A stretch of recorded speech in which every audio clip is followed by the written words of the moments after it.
Their safety will never be compromised for their service.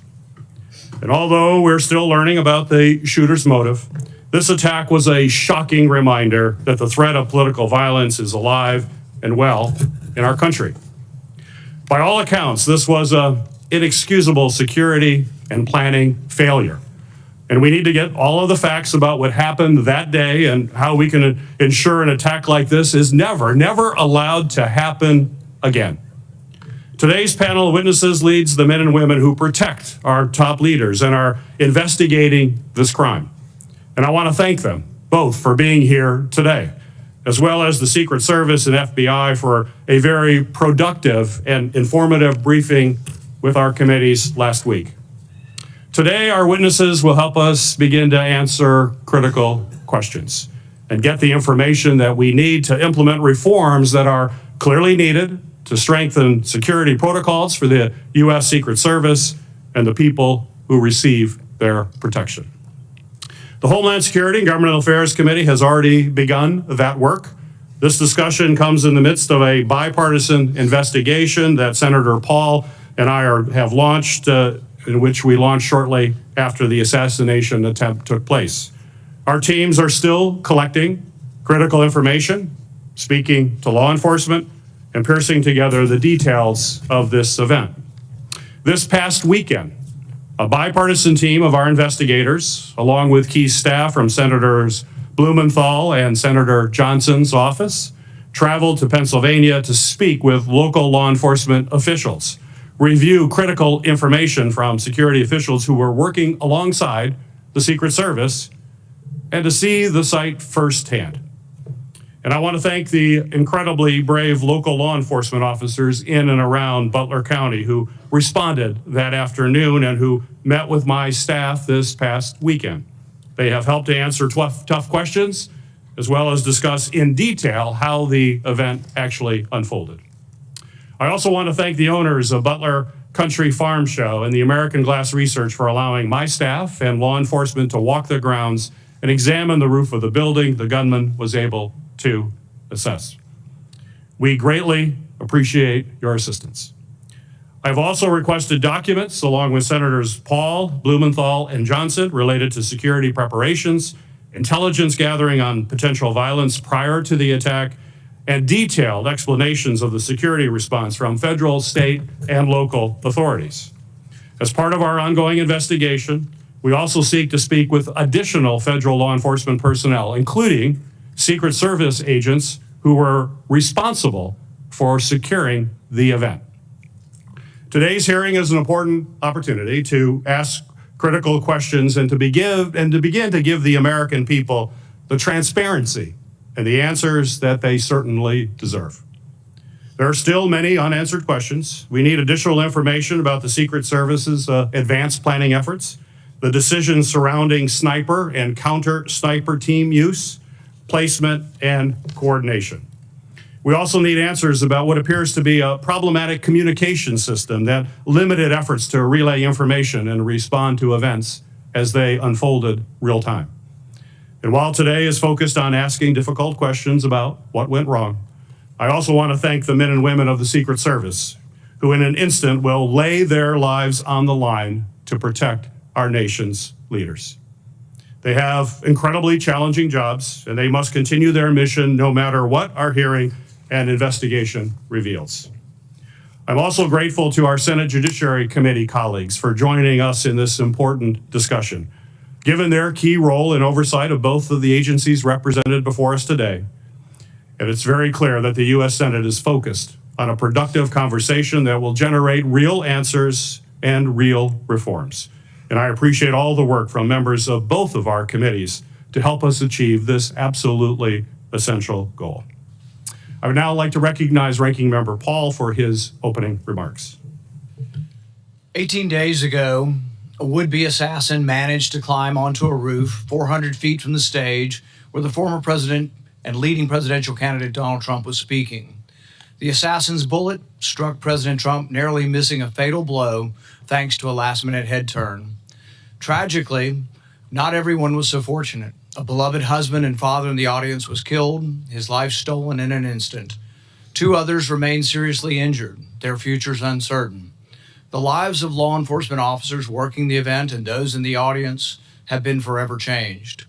Yet the media has shamefully moved on to other stories, and Google has been caught trying to suppress iconic images of a bloody Donald Trump, images showcasing the resolve of our nation in the face of the attack.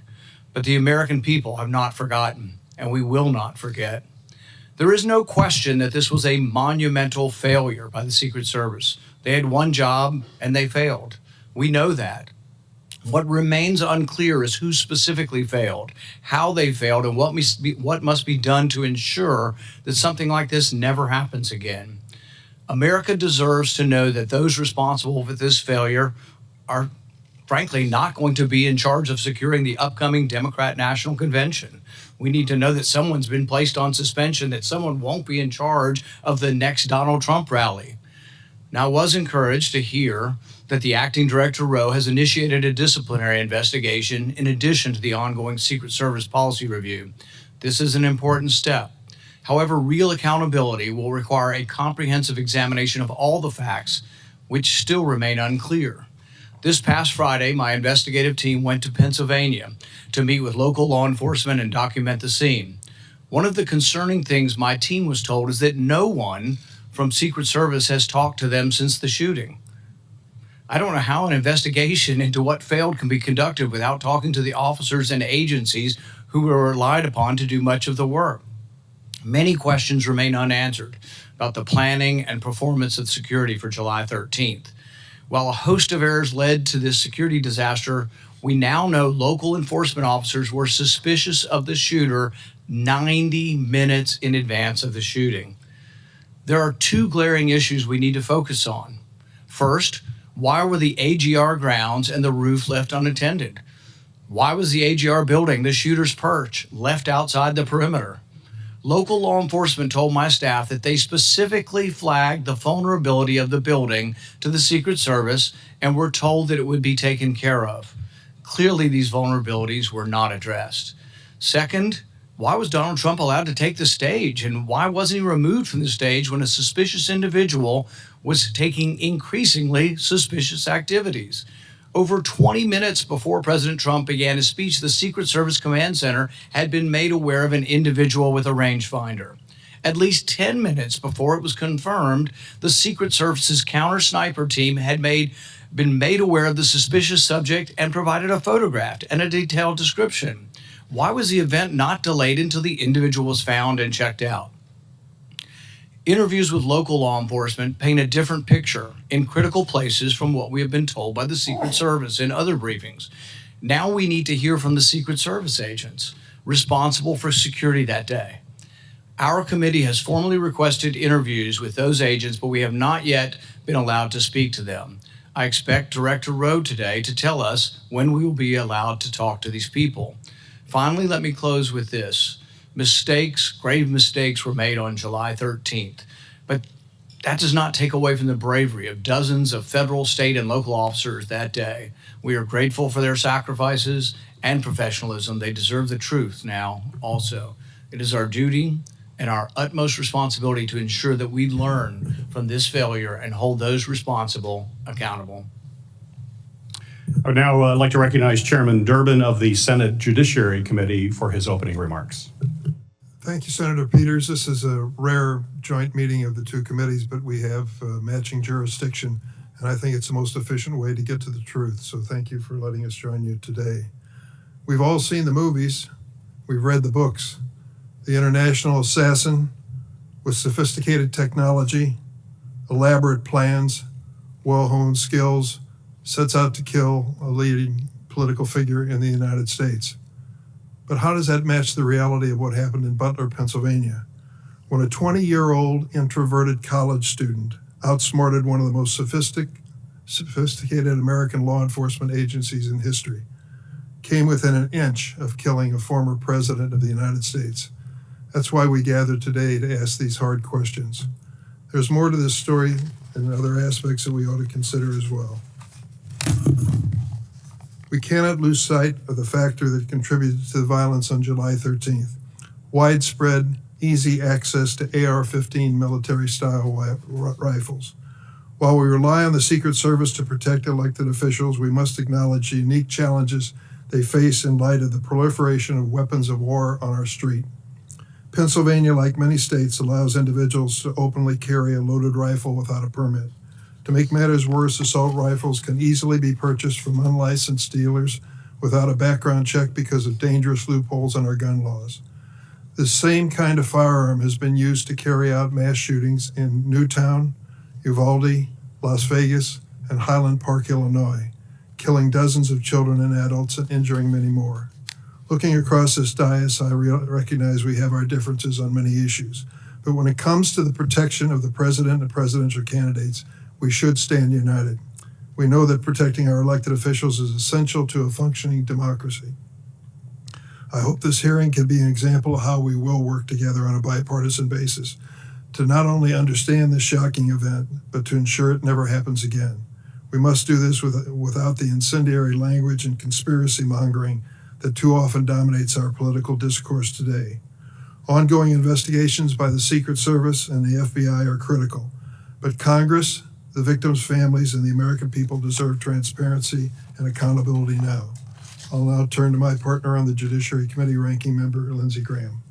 Thank you, Mr. Chairman.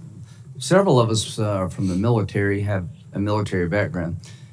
If this happened in the military, a lot of people would be fired. And if a lot of people are not fired, the system failed yet again. Having said that, the people who are brave and jumped on the stage to protect the president need to be applauded. We need to learn what happened, make corrective action, but somebody's got to be fired. Nothing's going to change until somebody loses their job. Thank you. It's the practice of the Homeland Security and Governmental Affairs Committee to swear in witnesses. So if our two witnesses could please stand and raise your right hand. Do you swear that the testimony you will give before this committee will be the truth, the whole truth, and nothing but the truth, so help you God? Thank you. You may be seated. Our first witness is Ronald Rowe, Jr. Mr. Rowe is currently the Acting Director of the United States Secret Service. Prior to this role, Acting Director Rowe was the 23rd Deputy Director of the Secret Service. He has had a distinguished 25-year career in the Secret Service, from coordinating major security operations to collaborating with other government and law enforcement agencies. Additionally, he has served as the Chief of Staff to the Director, as Deputy Assistant Director for the Office of Protective Operations, and as Deputy Assistant Director for the Office of Intergovernmental and Legislative Affairs. Mr. Director, thank you for appearing before this committee today. You are now recognized for your opening statement. Good morning, Chairman Peters, Chairman Durbin, Ranking Member Paul, Ranking Member Graham, and distinguished members of the committees. Thank you for the opportunity to appear before you today. A critical part of the Secret Service mission is protecting our nation's current and former government leaders. The attempted assassination of former President Donald J. Trump on Saturday, July 13th, 2024 in Butler, Pennsylvania, was a failure on multiple levels. I join you and all Americans in condemning the horrific assault on former President Trump, Corey Comparator, James Copenhaver, and David Dutch. And I extend my deepest sympathies to the Comparator family and my sincere wishes for Mr. Copenhaver and Mr. Dutch's continued recovery. Before I begin, though, I want to commend the heroic actions of the men and women of the United States Secret Service on July 13th. Our special agents shielded the former president with their bodies while shots were still being fired, selflessly, willing to make the ultimate sacrifice without hesitation. I am extremely proud of these actions and those taken by the counter-sniper team to neutralize the threat that prevented further loss of life. And I applaud the actions of our tactical teams that responded so quickly. I would also like to express my gratitude to our federal, state, and local partners. We rely on these critical relationships, which have developed over decades of daily collaboration to secure protective events and conduct criminal investigations. As you're aware, there are multiple ongoing investigations of the attack and the security failures that occurred that day. I pledge my full support to those inquiries so the Secret Service, your committees, and the American people have a thorough and complete understanding of what happened leading up to and during July 13th. I will not wait for the results of those findings to assess where we failed that day. I have taken and will continue to take immediate steps to ensure we do not repeat those failures. Since my appointment as the acting director 1 week ago, I identified gaps in our security on July 13th and have implemented corrective actions. One of my first actions as acting director was traveling to the Butler Farm Show site to better understand how our protection failed. I went to the roof of the AGR building where the assailant fired shots, and I laid in a prone position to evaluate his line of sight. What I saw made me ashamed. As a career law enforcement officer and a 25-year veteran with the Secret Service, I cannot defend why that roof was not better secured. To prevent similar lapses from occurring in the future, I directed our personnel to ensure every event site security plan is thoroughly vetted by multiple experienced supervisors before it is implemented. It is clear to me that other protective enhancements could have strengthened our security at the Butler event. As such, I have directed the expanded use of unmanned aerial systems at protective sites to help detect threats on roofs and other elevated threats. I've also directed resources to facilitate our protective site communications, particularly our communications with our state and local partners. In addition, I have instructed the asset request for Secret Service protective details to be approved expeditiously and have ordered the maximum use of requested personnel at protective sites to address this heightened security environment. I've heard your calls for accountability, and I take them very seriously. And given the magnitude of this failure, the Secret Service's Office of Professional Responsibility is reviewing the actions and decision-making of Secret Service personnel in the lead up to and on the day of the attack. If this investigation reveals that Secret Service employees violated agency protocols, those employees will be held accountable to our disciplinary process. With respect to congressional investigations and requests for information, I instructed my staff to provide full cooperation and respond expeditiously on a continuing basis to ensure you have the information you need to conduct your critical oversight. In my testimony before you today, I will provide details on the Secret Service's advanced security planning for the Butler Farm Show site. Facts as we know them regarding the incident itself, known breakdowns in executing the security plan, and corrective actions that the agency is taking to ensure that nothing like this happens again. But I do not believe that inadequate time to plan for this event was a factor in the failure. As you saw in my written statement, I am prepared to provide an overview of the security planning leading up to and during the July 13th attack. However, I would like to point out that based on what I know right now, neither the Secret Service counter-sniper teams nor members of the former president's security detail had any knowledge that there was a man on the roof of the AGR building with a firearm. It is my understanding those personnel were not aware the assailant had a firearm until they heard gunshots. Prior to that, they were operating with the knowledge that local law enforcement was working an issue of a suspicious individual prior to the shots being fired. I regret that information was not passed to Congress and the public sooner with greater frequency. And I fear this lack of information has given rise to multiple false and dangerous conspiracy theories about what took place that day. And I want to debunk these theories. Let me address one conspiracy directly. The Secret Service counter-sniper neutralized the assailant within seconds after the assailant fired his weapon. That counter-sniper had full discretion to use deadly force to stop an attacker and did not need to seek authorization to fire. I am immensely proud of the selfless dedication of our employees to the mission. Every day, across the globe, the men and women answer the call to protect our nation's leaders, and the standard is no fail for a reason. During our current high operational tempo, I want and I need to ensure that the Secret Service workforce are uplifted so they can focus on carrying out the mission.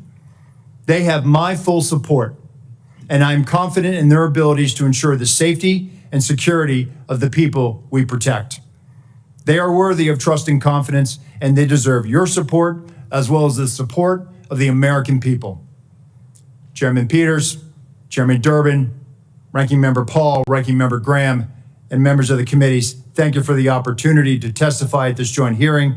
I will submit the remainder of my statement for the record, and I will answer your questions.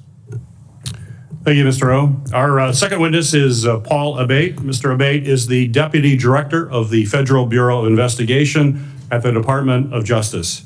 In this role, Deputy Director Abbate oversees all FBI domestic and international investigative and intelligence activities. Prior to his appointment as Deputy Director, he has had a distinguished 3 decades within the FBI leading counterterrorism efforts, and most recently as the Associate Deputy Director of the FBI, where he's responsible for the management of all FBI personnel, budget, administration, as well as infrastructure. Mr. Abbate, thank you for appearing before the committee here today. You are recognized for your opening remarks. Thank you, sir. Good morning, Chairman Peters and Durbin, Ranking Members Paul and Graham, and distinguished members of the committee. It is a privilege to appear before you today to discuss the FBI's investigation of the attempted assassination of former President Trump on July 13th in Butler, Pennsylvania. Before going further, I want to again offer my and our condolences to the victims of this heinous attack, to the family and loved ones of heroic firefighter and father Corey Comparator, to Mr. Dutch, to Mr. Koppenhaber, who continue to recover, and to former President Trump, who was also struck by a bullet fired from the shooter's rifle.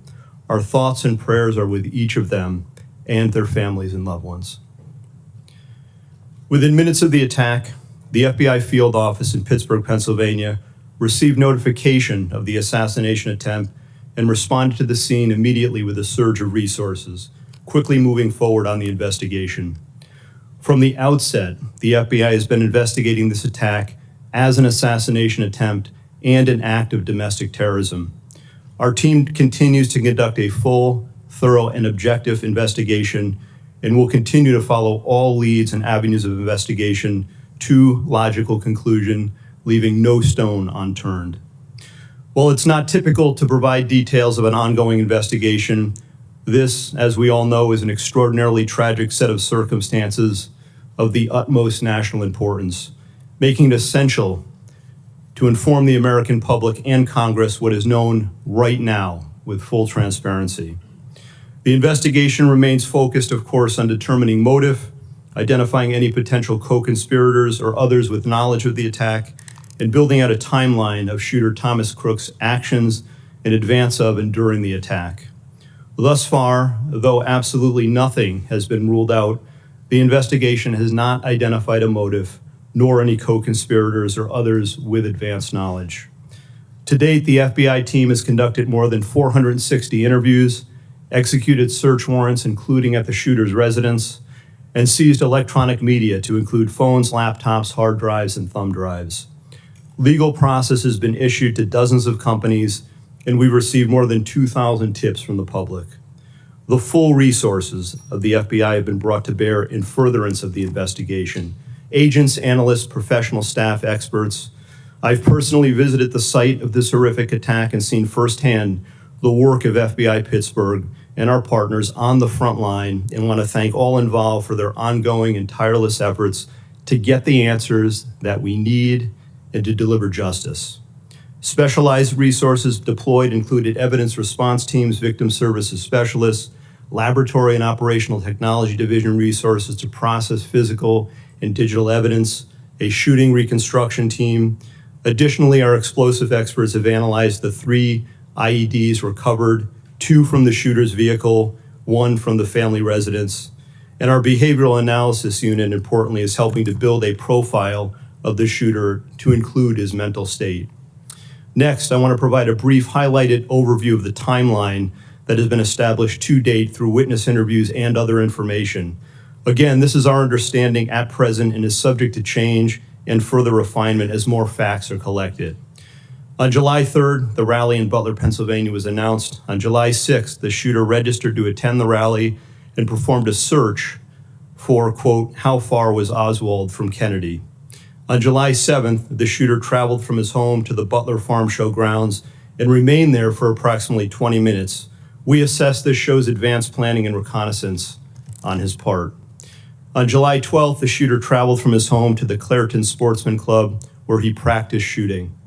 On the morning of July 13th, at approximately 10 a.m., the shooter returned to the farm show grounds and remained there for about 70 minutes before returning home again. At approximately 1:30 p.m., while at the residence, the shooter's father gave him a rifle for the purpose he believed of going back to the Sportsman Club.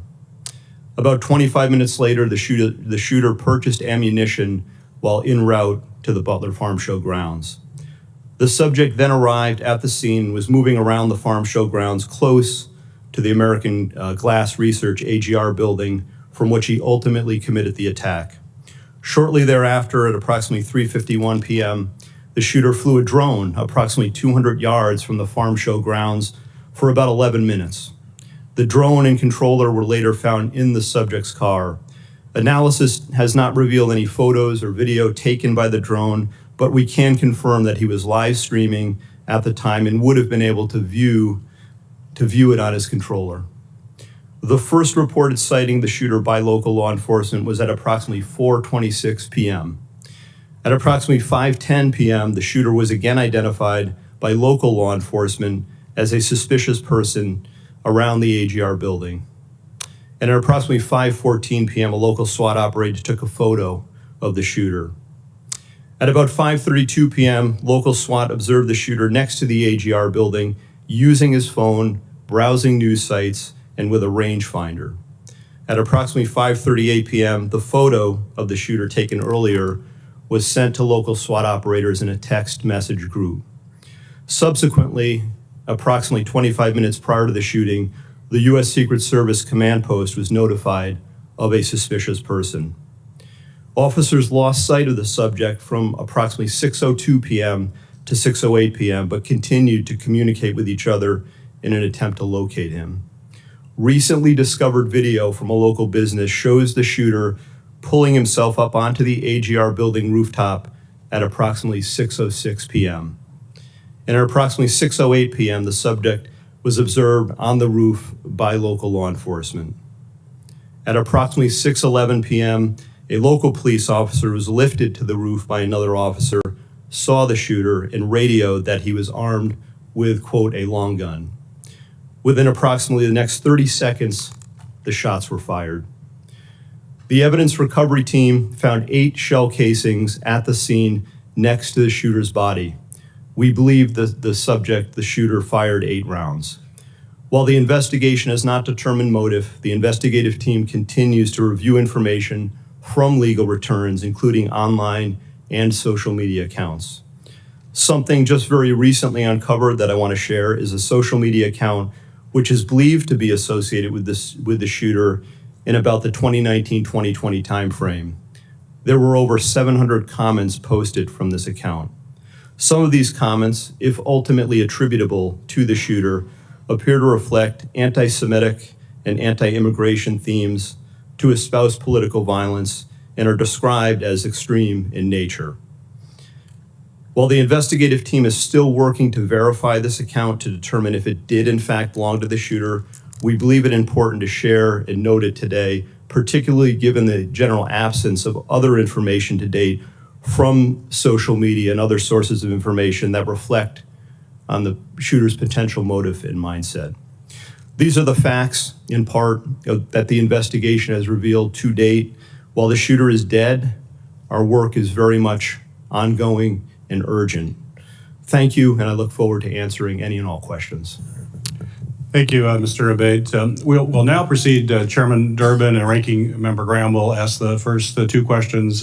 I will then ask question Ranking Member Paul, and then after that, we will alternate between members of the Judiciary, recognized by Chairman Durbin, and members of the Homeland Security Committee, recognized by me. With that, Senator Durbin, you're recognized for your questions. Thank you, Senator Peters. I would like to begin by making a statement.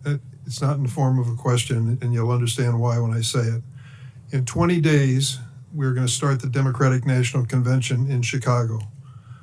I have been briefed by the law enforcement agencies plans for security for that event. Tens of thousands of people will be there, including some of the highest ranking politicians in the United States.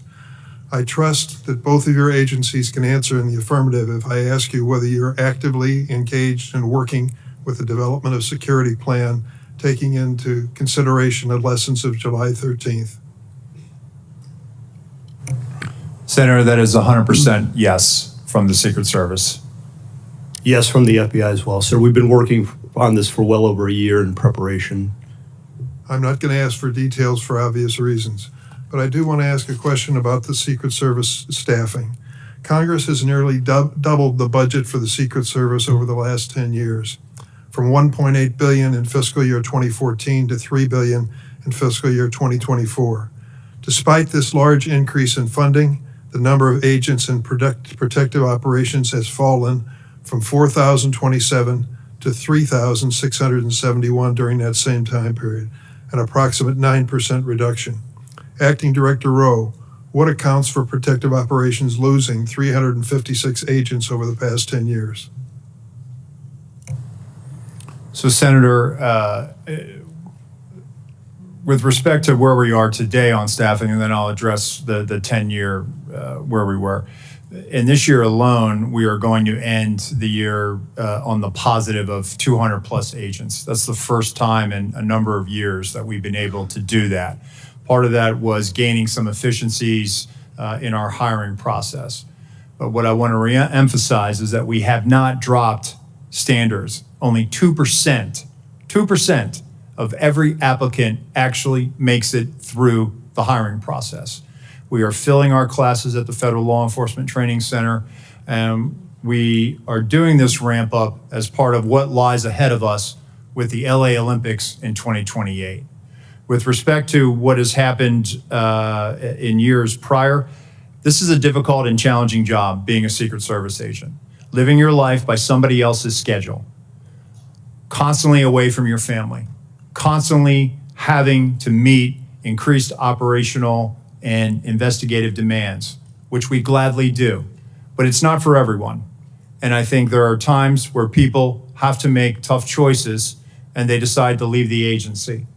But that doesn't mean that they were any less of an agent or that they weren't committed to the mission, because we are all committed to being patriots and serving our country and protecting our nation's highest leaders.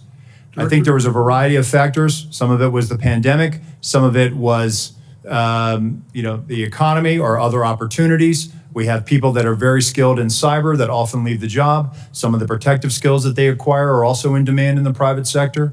But some of the mechanisms that we've put in place just in the last year is also retaining our workforce. And that's what we are focused on right now. The Government Accountability Office has determined that restaffing from these losses have been slowed due to a number of factors, including the years-long background checks for prospective agents and the assignments agents must work through before being assigned to protection. Given these constraints, what steps have you taken to improve recruitment?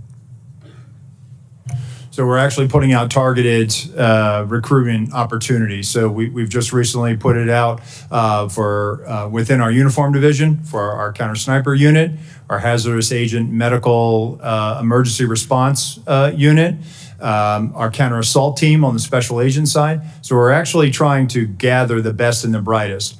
And I will tell you that we are having great success with a lot of these vacancies. But what I want to reiterate is that, for example, on the counter assault vacancy, we had 700 applicants that applied for this. Really, what we will glean after they make it through the process, and they have to be able to hold a top secret SCI clearance, will be, if we realize 15 out of that tranche, that's a 2% pass rate. So it is very competitive, and we are trying to make sure that we are getting the best and the brightest without dropping standards. One last question for either one of you. What is the purpose of a rangefinder? And once this assassin was identified as using a rangefinder, wasn't that proof positive that he was a dangerous individual? So I'll say, Senator, that obviously somebody is trying to determine where they are in proximity to a location, a fixed location. I'll defer to my colleague here, but I believe it was a recreation or sports related. I thought I had read that it was a golf range finder. Nonetheless, it still would have provided him the ability to provide the distance that he was away from his intended target. Wasn't that enough?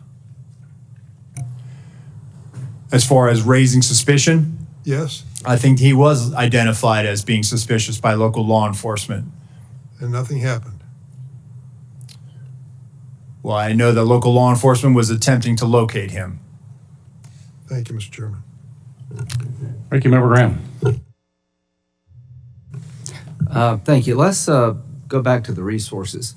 Do you need more money?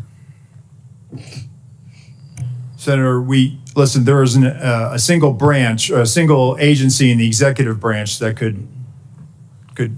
that needs more money. Everyone would take more resources. We've had a great relationship with the Department of Homeland Security, the Office of Management and Budget. Do you feel constrained to ask for more resources by anybody? No, sir, we don't. And actually, we have a great relationship with our appropriators and obviously the authorizing committees, and they have always looked out for the Secret Service. So I would encourage you to think big when it comes to resourcing the department in light of what happened here. At the time of the shooting, the Iranians were threatening high-level American officials, including President Trump, right?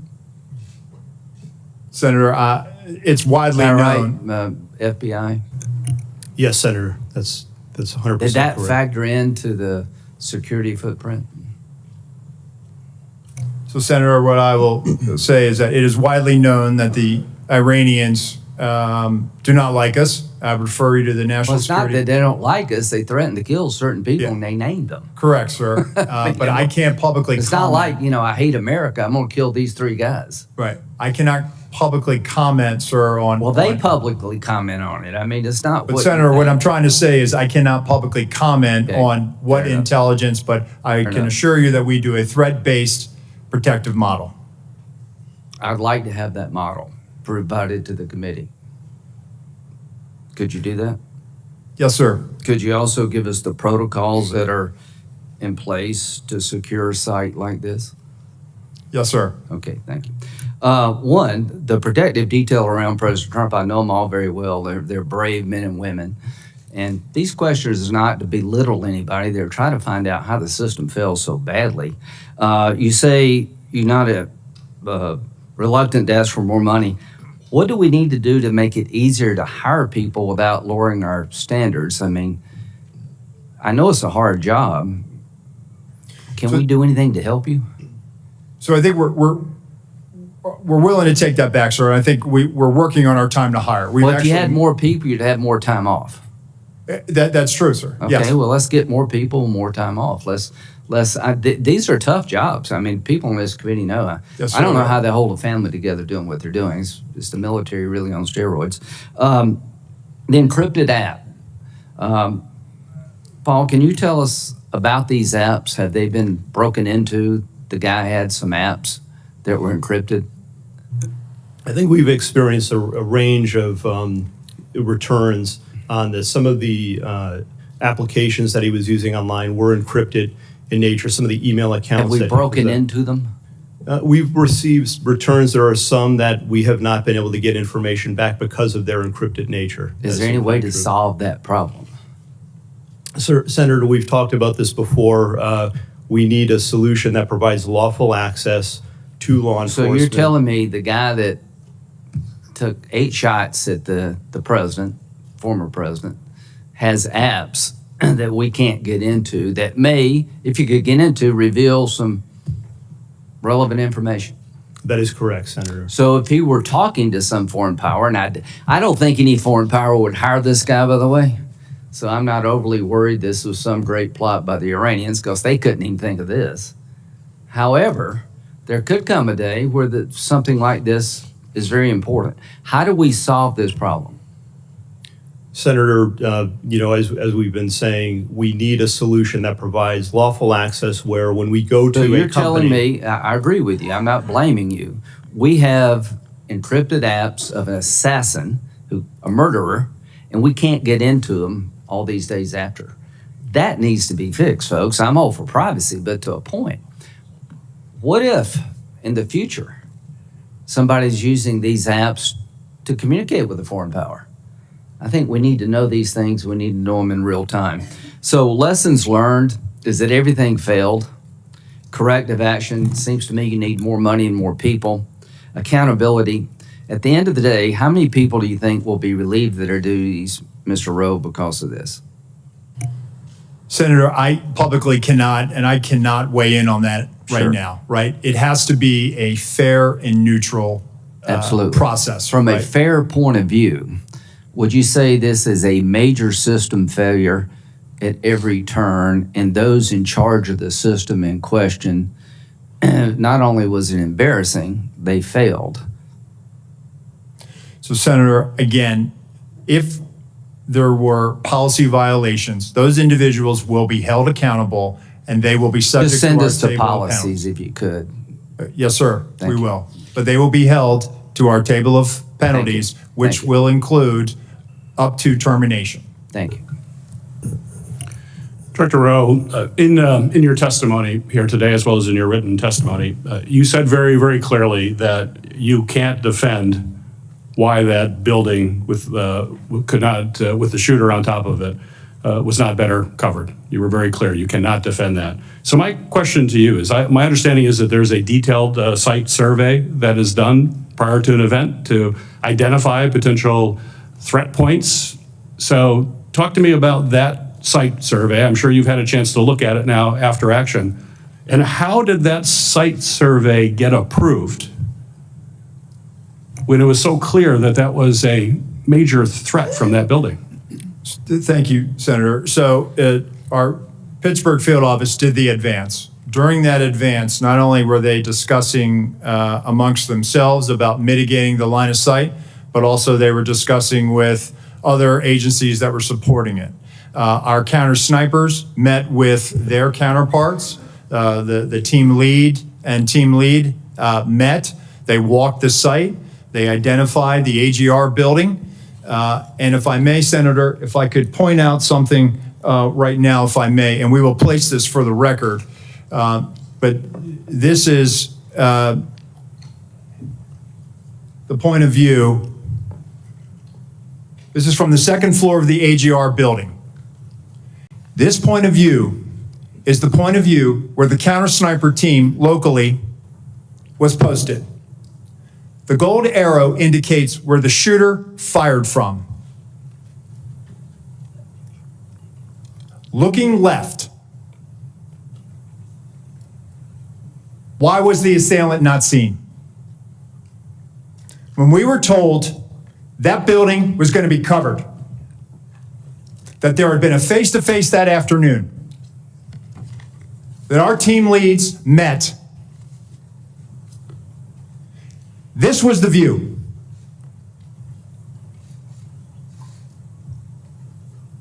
Let me show you another view, Senator. B.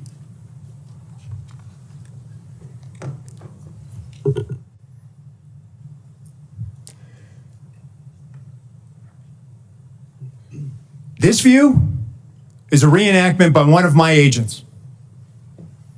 Laying flat. There was a 5-inch rise on the middle of that roof. The assailant would have had to present his bore over that to get his shot off. The view underneath reflects the perspective that he would have had. Again, I call your attention back to the first exhibit if they'd have looked left. Give me C.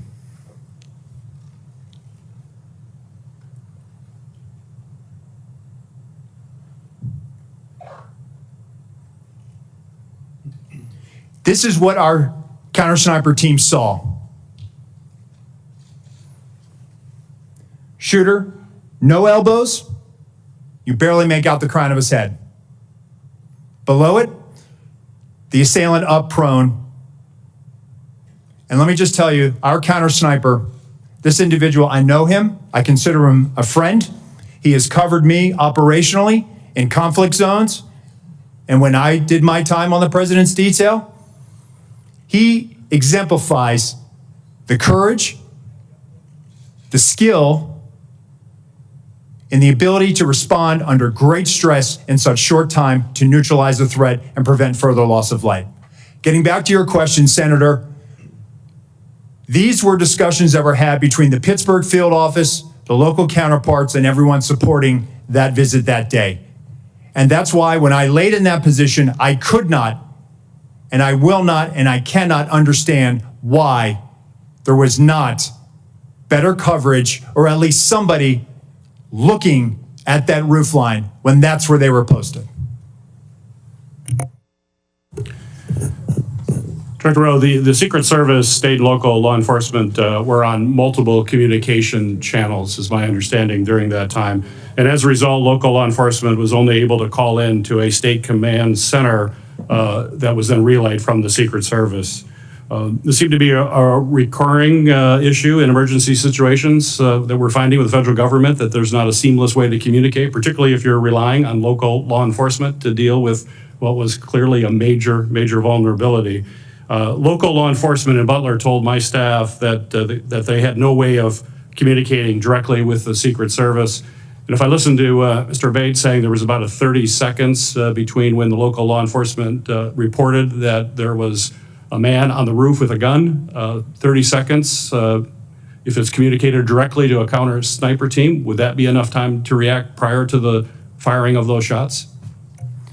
Senator, if we'd had that information, they would have been able to address it more quickly. It appears that that information was stuck or siloed in that state and local channel. I will tell you, though, that there were, our tactical elements did have, not only did they have embeds from Butler County ESU with them, but they also had radios on the tactical net. It is troubling to me that we did not get that information as quickly as we should have. We didn't know that there was this incident going on, and the only thing we had was that locals were working an issue at the 3 o'clock, which would have been the former president's right-hand side, which is where the shot came. Nothing about man on the roof, nothing about man with a gun. None of that information ever made it over our net. So that will change? Yes, sir. We are working right now to figure out the interoperability and also make sure that we do have access to those channels, whether through the counterpart system or some other means. Very good. Ranking Member Paul, you're recognized for your questions. Director Rowe, I'm encouraged by your attitude and what you brought here today, what you've talked about as far as immediate changes that you've made, and I hope you'll follow through with that. I'm encouraged by the fact that you acknowledge that it's indefensible that the roof was unattended. Would you say the roof being unattended breaches standard protocol for setting up a security perimeter? What I would say, Senator, is that that roof should have had better coverage, and we will get to the bottom of if there were any policy violations. I would think indefensible would go along with breaching protocol, and I can't imagine how indefensible would not be breaching protocol. What I would caution, though, is that I sense, and you're the Secret Service, and these people are your friends, and they are heroic people who do good things, that we can't let our friendships blind us from responsibility. So someone's in charge of the security at the zone. Would the Secret Service be in charge of the entire operation, and they work with law enforcement, but they're in charge? The person in charge of the entire operation is the Secret Service, not the local police. You're correct, sir. This is a failure of the Secret Service. So that's what I mean. And look, I don't wish anybody harm. I appreciate the bravery of the Capitol Hill Police. I was at the shooting at the ball field. I've heard 100 shots coming my way. Fortunately, none came to me. But I appreciate the bravery of all the people who protect us.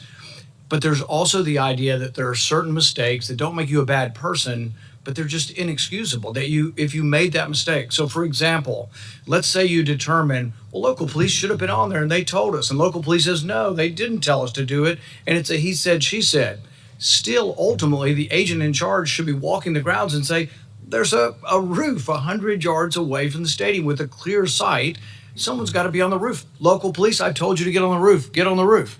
Or you put the Secret Service. So ultimately, the buck doesn't pass along to somebody. Whoever's in charge is in charge. But really, I think it would be helpful to all of us. I know the process has to be meted out, but there needs to also be a process for protecting the next Trump rally. The fact that whoever was in charge in Butler next week is not in charge of a rally in Las Vegas. And so I think you really should say that. You should simply say that the leadership from that event is going through a process, but until that process, they won't be in charge of the Democrat National Convention. That would reassure a lot of people that they won't be in charge of security until it's determined. Can you tell us something to that accord? Yes, sir. So I can tell you that the team planning the Democratic National Convention, that is a national special security event. That team has been on the ground. That's from D.C. With support from our Chicago field office.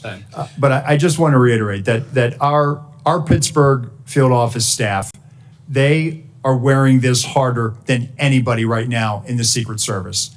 Right. They feel completely demoralized. And what I'm trying to do is also let them know that, listen, they need to be focused on the mission at hand.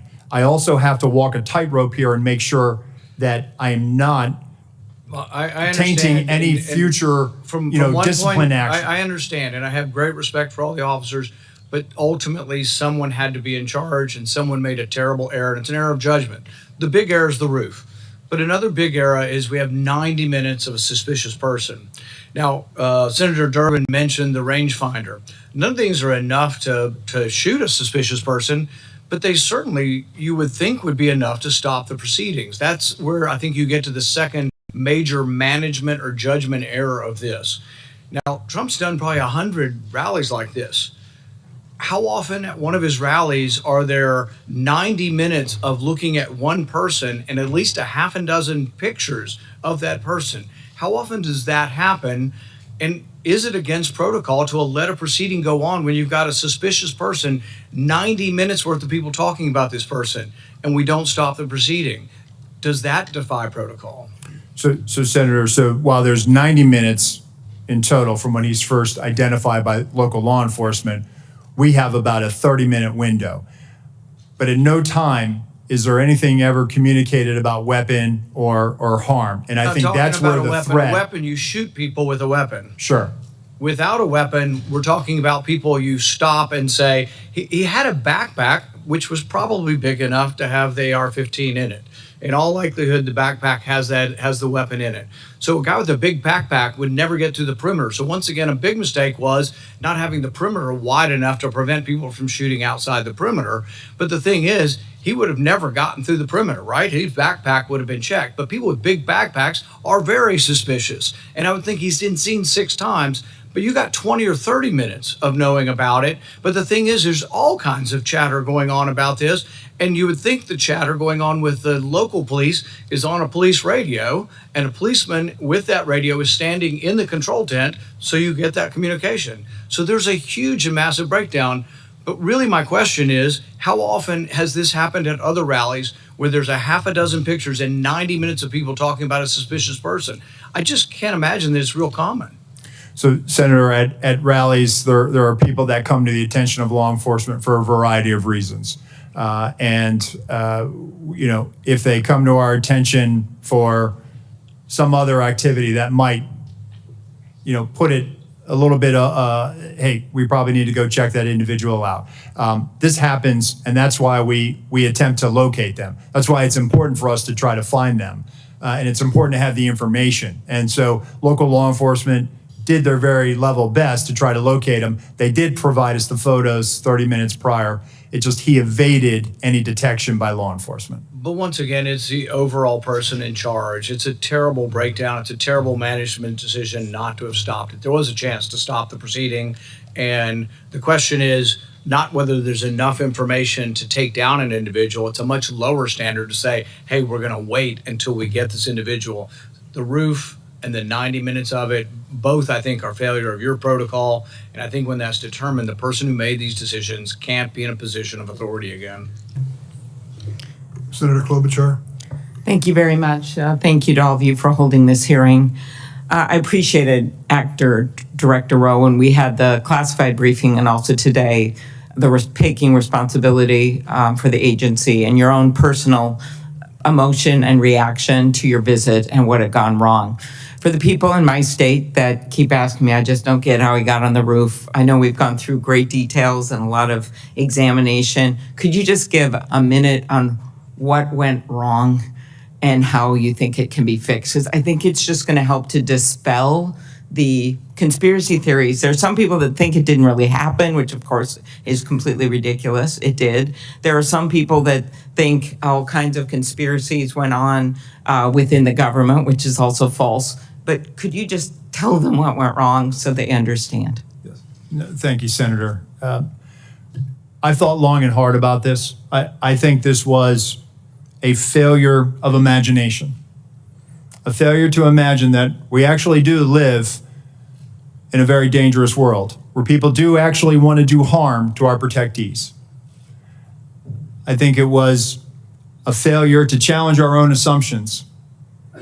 The assumptions that we know our partners are going to do everything they can, and they do this every day.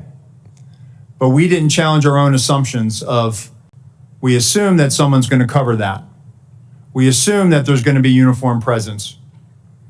We didn't challenge that internally during that advance.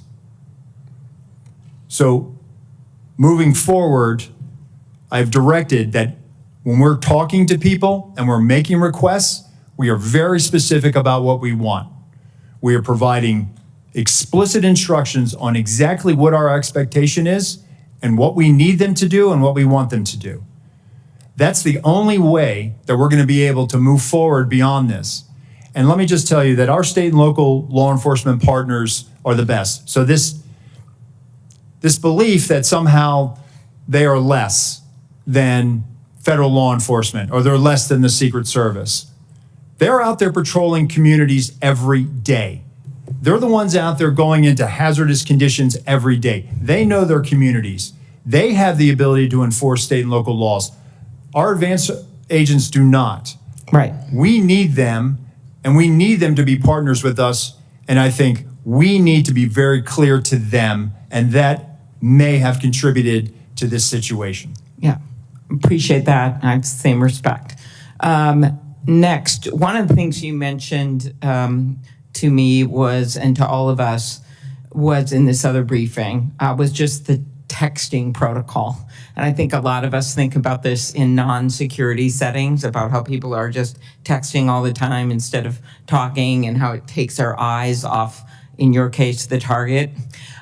Could you talk about what might have gone wrong there and how you think things could change when the hope is that their eyes are constantly on the scene and on the potential targets and risks?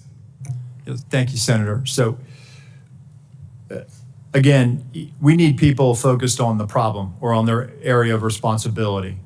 It was great that there was a text chain, but that communication needs to go over the net. It needs to go over a radio channel so that everyone has situational awareness of it. The point I was making in the closed door briefing is that we have to get to a point now where we are using our radio systems to have that collective awareness of this. I think, one of the things that I've directed is that in addition to the interoperability, we're going to roll out common operating picture, a common operating platform that we utilize for national special security events. We have the ability to roll that out to the field that has a Blue Force tracker in it that's able to, where you can put where all your state and local assets are, where our federal assets are. But in addition to that, I want people using the radio. So it's great that the tactical elements are talking to each other. It's great that the shift is talking to each other, but we have to be able to make sure that whenever we come across a situation, that everyone has situational awareness of this. And I will take as, in my time when I was operational in the President's detail, we were given the explicit instruction, hey, if you're going to pass it, if it's relevant enough that you feel like you need to pass that information, do it over the radio. And that was the protocol that we had. And I think over the years, perhaps with the advent of technology and smartphones, perhaps we've gotten away from that. But we need to get people back on the scope, back on mission, back focused on what they need to be responsible for. Okay, and the next question I'll put in writing. Thank you very much of you, Mr. Abbate, but it's just pointing out that we've seen this rise in threats against members of Congress, which of course is relevant to this. 8,000 just last year, more than 4 times over the past 7 years. I'll want to ask you in writing about the steps that the Justice Department is taking to prioritize these cases. I know there's been some changes made. Yes, Senator, it's of our highest priority, and we're urgently working on it 24/7 every day to protect each and every one of you here. Appreciate it. Thank you, both of you. Senator Carper, recognized for your question. Thanks very much. Mr. Rowe, Mr. Abbate, thank you for joining us today. I have the privilege of representing Delaware, the first state to ratify the Constitution. We did that over 200 years ago, and the Constitution sort of outlines how we elect our leaders. And it changes with respect to technology. But there's, for as long as we've been a country, threats to our leaders when they pursue elective office. We're going to be gathering, some of us will be gathering in Chicago in just a few weeks. Others will be gathering in other parts of the country to help make sure that what was adopted in that original Constitution is actually carried out faithfully. And it's just incredibly important that those who aspire to elective office and those who take on those challenges are protected, and their families are protected, as well as those who surround them. I share with my colleagues my prayers for those who have been killed or injured on July 13th. We're grateful that one of our presidential candidates is okay. But I have a question about what I can't get over how a 20-year-old loner could somehow outsmart two of the smartest federal agencies and state agencies and law enforcement with an odds of like 1,000 to 1, and be able to almost pull this off. It just blows my mind. Hopefully we'll get to the truth and all of that. I'm a Navy guy. I spent many years of my life in the Navy. I learned as a midshipman that when the ship runs aground at sea, the commanding officer is held responsible. Whether the commanding officer is awake, asleep, at the helm, but the commanding officer is held responsible. And I think we have to make, at the end of the day, I'm not interested in a blame game, but I'm sure interested in finding out who was responsible and making sure that they account for their responsibility. Policies are currently in place to facilitate real-time information sharing between the Secret Service and local law enforcement during an event. And what changes to information sharing practices will the Secret Service make in light of the apparent breakdown in communications on July 13th? Thank you for that question, Senator. So we're looking at our procedures. We rely on a counterpart system, and the radio interoperability it's a complex challenge. It's not just about being able to find whatever frequency our local counterparts are on and then just piping it in. There's some technical challenges that have to be there. So to alleviate that, we've always relied on a security room where we have representatives from the local agencies. Those individuals are there to, one, bring their own radio and then relay relevant information that would impact our security plan. I think what I'm looking at, and again, what I'm in looking at this situation is there was a unified command post, and we had our security room, and we had communications that day at the Butler Farm site were challenging. Not just challenging for the Secret Service, but challenging for locals. There were some cellular issues. There were radio issues, and you saw that with the testimony from the colonel from Pennsylvania State Police last week in the House. So I think as I'm thinking about this, I think we need to consider what is our model moving forward, and I think we need to be where the greatest amount of partners are when that information is being discussed.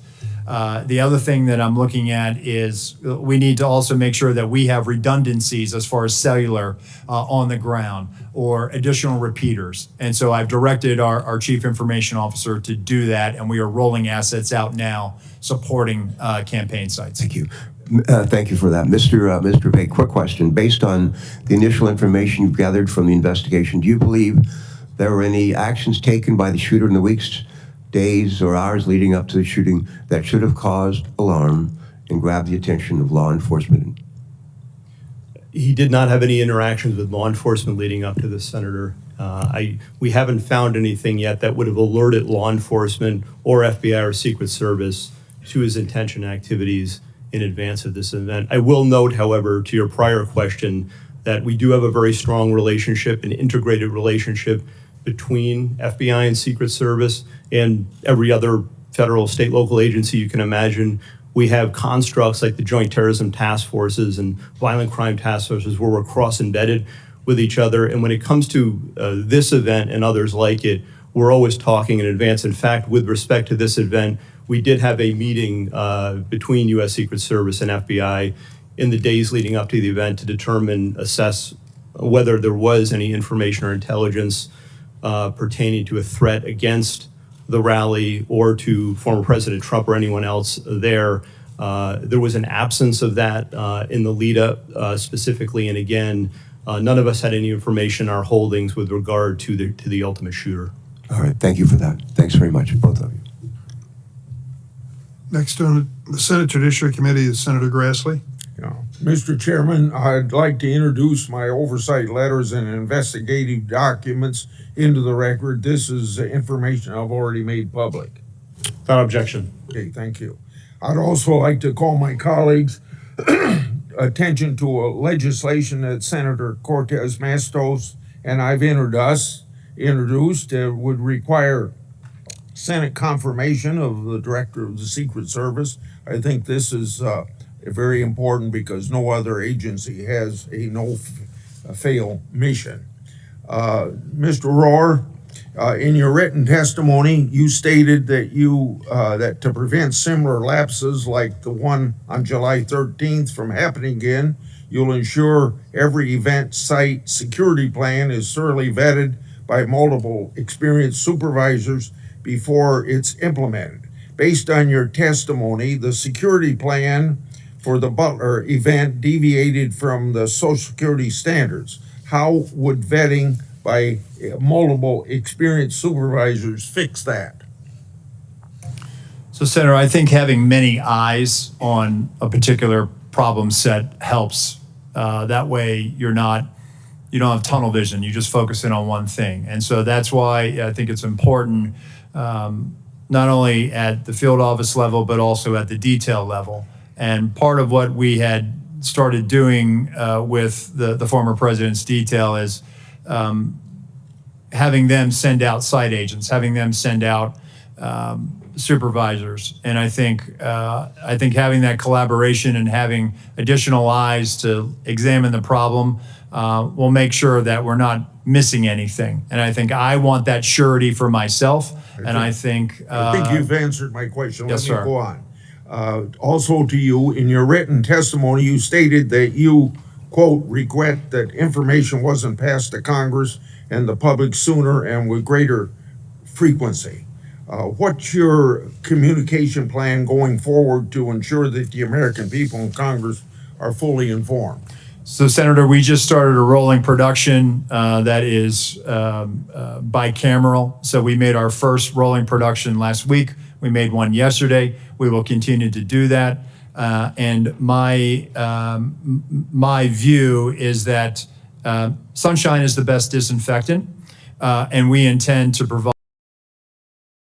to Congress as it carries out its oversight function. Okay, also to you, I made public documents that show Secret Service deployed a counter unmanned aerial system operator on July the 13th. According to the Secret Service, the drone system was supposed to be operational at 3 p.m. that day. However, we've been told by Secret Service that because of cellular bandwidth problems, it wasn't operational until about 5:20 of that day.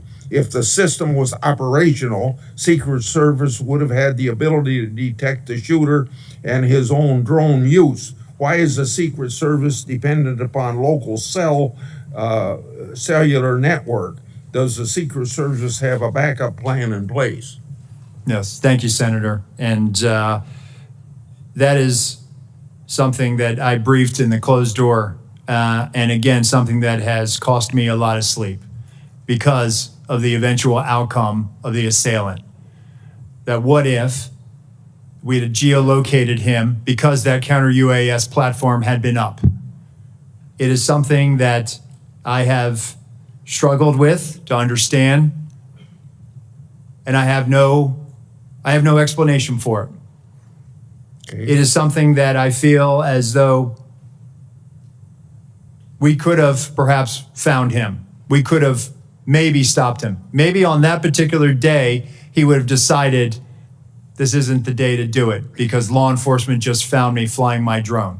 People fly drones all the time of our sites. And we go out and we talk to them and we ascertain what their intentions are. On this day in particular, because of the connectivity challenge, as you noted, there was a delay and he flew his drone at 3:51 approximately. So moving forward, we are leveraging resources from the Department of Homeland Security and others to make sure that we have dedicated connectivity so that we're not reliant on public domain, so that we can ensure that whatever assets we have in place, those assets are operational. And that is my commitment to you, that we're going to make sure we're going to do that. And that is something we are moving out on. Thank you, and I hope that you'll answer some of my other questions in writing. Senator Johnson, recognized for your questions. Thank you, Mr. Chairman. Acting Director Rowe, in our secure briefing last week, I made the point that if you don't want conspiracy theories to spread, you need to provide information. You know, I appreciate these photos today. These things could have been released literally within days, and a whole lot more information as well. So Congress needs to provide oversight. We don't have certain investigatory tools like you have, but what we can do is do interviews.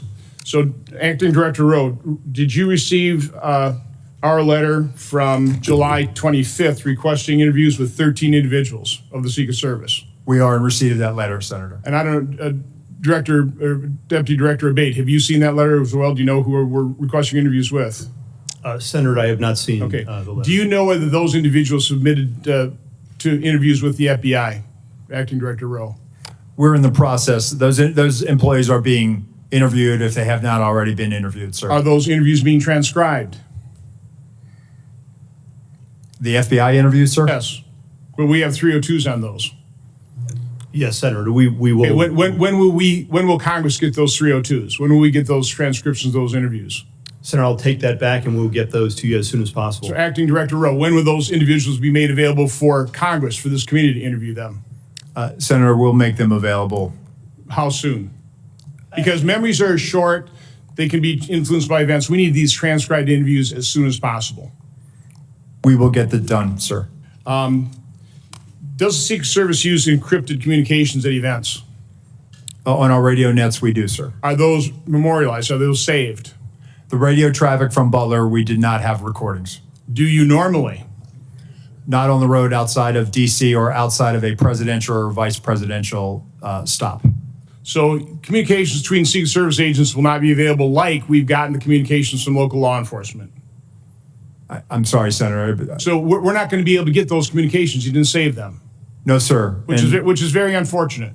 It is, sir. And moving forward, I've directed that we will now start recording those so that we will have them moving forward. And by the way, I'm going to ask for a number of things at the very end to be entered in the record, but one of my preliminary findings is that the Secret Service did not attend the 9 o'clock briefing the day of the event. In your testimony, you said that a site briefing was conducted with Secret Service personnel and law enforcement partners supporting the event.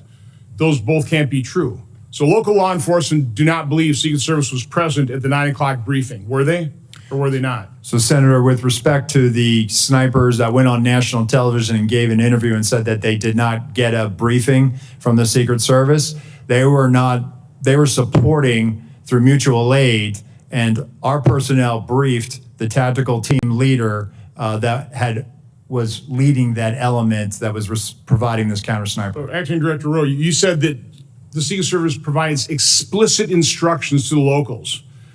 Were explicit instructions provided to cover the roof of the AGR building and locals just not follow it, or were those explicit instructions not provided? It's my understanding what was communicated is that the locals had a plan and that they had been there before. So an awful lot of the chatter on social media has to do with is there partisanship in the Secret Service, providing coverage for some individuals and none for others, about Secret Service coverage or additional coverage enhancements being denied. Was there ever requested additional coverage for Mar-a-Lago? Senator, we have provided additional resources to the Mar-a-Lago residents. Was coverage asked for and denied ever? I'll have to research that, Senator, but I'm happy to tell you we have made significant investments since the former president has left office, over $4 million of technology, resources, and alarms. Documents will Yes, come sir. out eventually to make the point one way or the other. This is an important piece of information that Congress needs to have. Senator, we'll make those available to you, the there's- investments we've made. There's a report today by Susan Crabtree of Real Clear Politics saying that you denied sniper coverage outside of driving distance of D.C. Is that true? That is a false statement, sir. Well, that is incorrect. That is incorrect. Okay, I mean, that's kind of information you need to refute with documentation.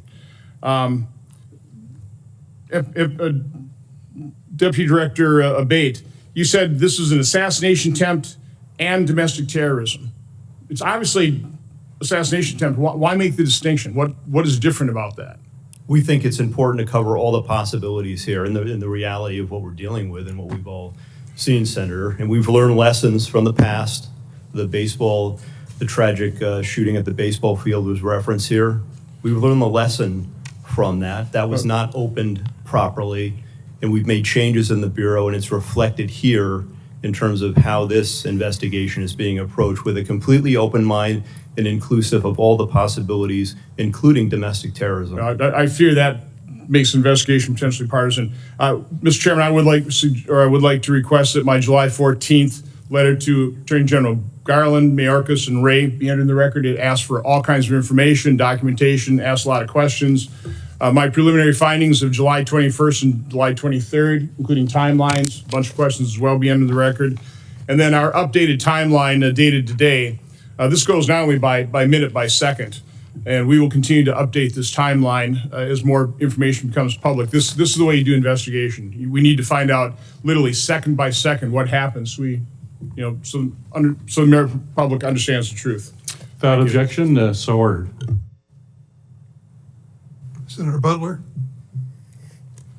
Thank you, Mr. Chairman. Thank you to both of our chairman and ranking members for holding this incredibly important hearing critically for the American people to understand the safety and security that is being provided to our national leaders. Thank you both for being here and for, again, answering the hard questions. This is a time of, I think, heightened attention, deservedly so, not only for our national leaders, but for the teacher who decides that they're going to go and participate in their democracy, or the firefighter who wants to hear the voice and vision of the potential next leader of this country. My thoughts and prayers really are with those Pennsylvania families who have lost loved ones or have been critically injured. As I offer my questions today, it would be in service to those, to preventing future incidents. But in the one question of looking backward to the event, on the 13th, Director Abbate, can you just talk a little bit about how did Mr. Crooks, how was he able to get an AR-15 onto the roof of that building? Does your investigation illuminate anything that we have learned to help to make that point more clear? We don't have definitive evidence yet as to how he got the rifle up there. Based on everything that's been collected thus far, photos, video, eyewitness accounts, we do believe he likely had it in the backpack. Broken down in the backpack? We're still assessing that. Our laboratory has looked at the rifle itself and measured that against the backpack itself. And if placed in this backpack, it would extend outside. It would have been visible. We don't have anyone who observed him with the backpack. with a rifle barrel or other part of it sticking out of the backpack. But the rifle would not have fit fully into this backpack to be concealed and whole. We have video that was recently found of the shooter walking in a distance from his car just before 6 p.m., about 5:56, I believe. And based on everything we have, we assess that he returned to his vehicle at that time, got the backpack, and then proceeded back to the area and to the AGR building. And then he's observed, of course, on the roof, just minutes later, holding the backpack in front of him. In fact, there's dash cam footage from a police vehicle that shows him briefly traversing the roof with the backpack in front of him. And then it's just minutes after that that he's actually seen by the officer who I described with the rifle on the roof. It's possible that he broke the rifle down, though we don't have conclusive evidence of that, and took it out of the bag on the roof in those moments before and reassembled it there. That's one of the theories we're looking at and working on right now. Thank you for that. You take me right, Acting Director Rowe. Thank you for your years of dedicated service and jumping in a hot time. But you take me right to this point of communication. There's been a lot of conversation about and even in your written and verbal testimony, you have talked a lot about the communication and the disparate nature in which it's happening across the different channels. One sort of foundational question that I have is, are all elements of an event communicated on the same channel? If I lost my kid and I'm at a big rally, are local law enforcement talking on the same channel about me losing my kid that they're talking about a suspicious individual? So when it comes to the locals, they likely have some type of common channel that they work off of in a county or an adjoining municipality.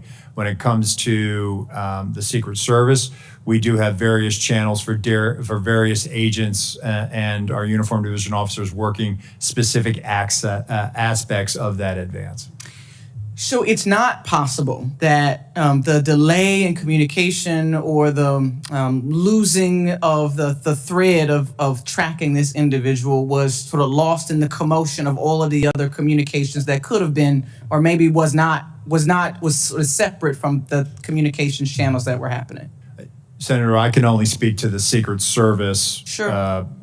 Lines of communication, and we did not have anything beyond suspicious person that was communicated to us.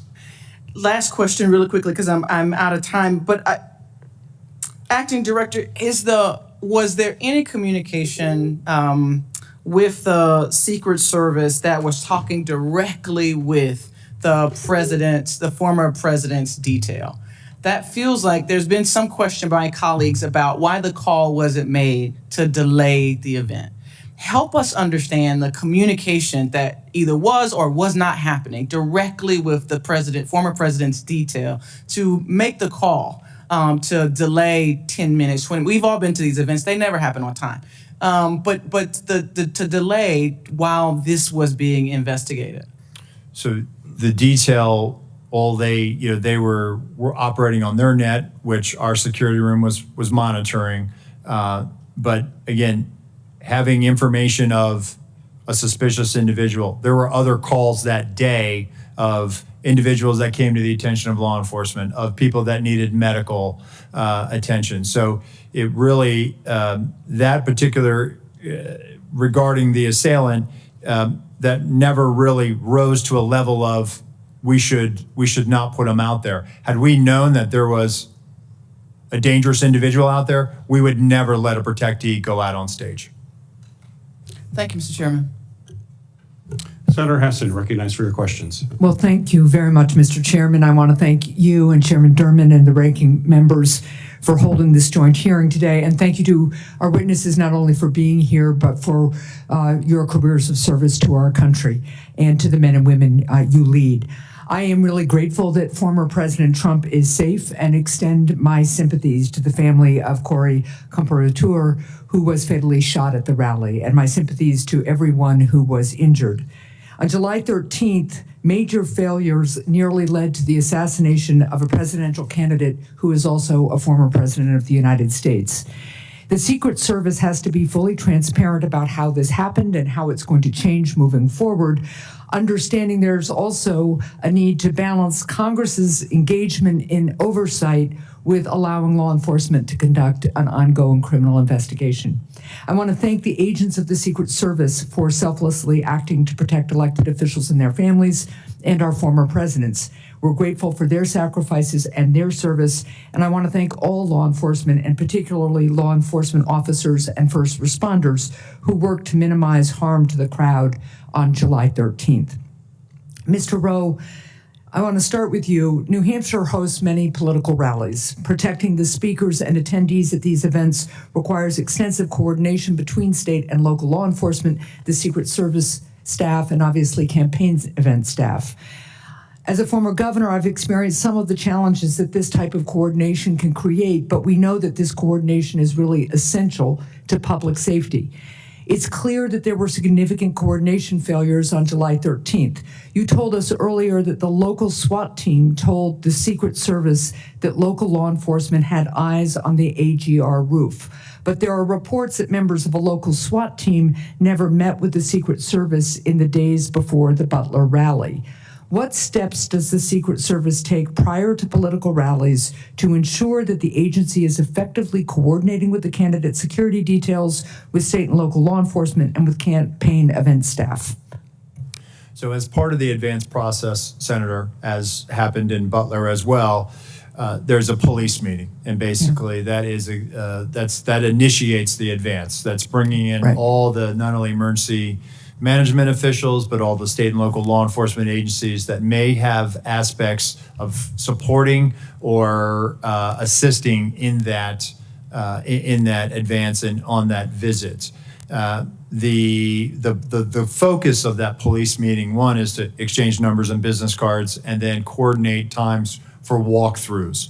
There were walkthroughs of the Butler Farm site with local law enforcement agencies that were supporting that visit. And that was directly as a result of having that police meeting to begin the process of figuring out, dividing up the labor areas of responsibility.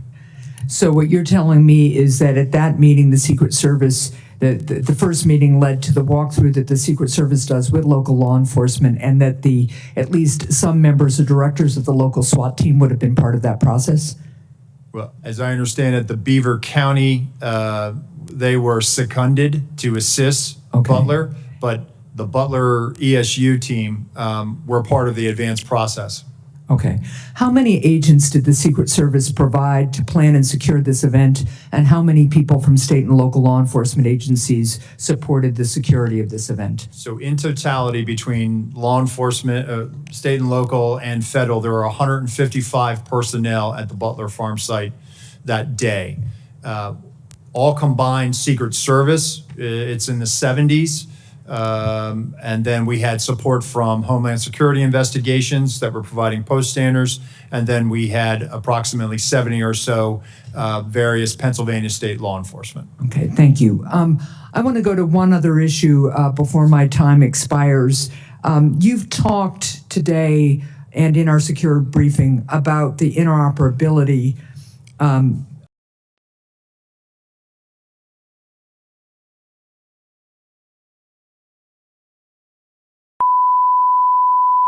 This is the primary audio circuit for the Reuters live service.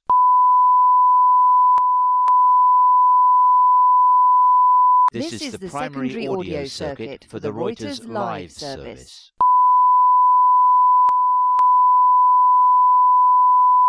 This is the primary audio circuit for the Reuters live service.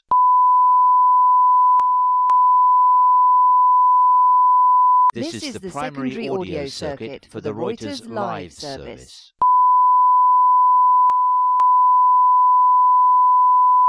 This is the primary audio circuit for the Reuters live service.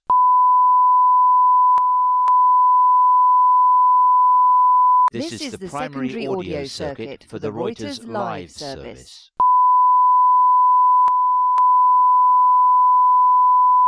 This is the primary audio circuit for the Reuters live service.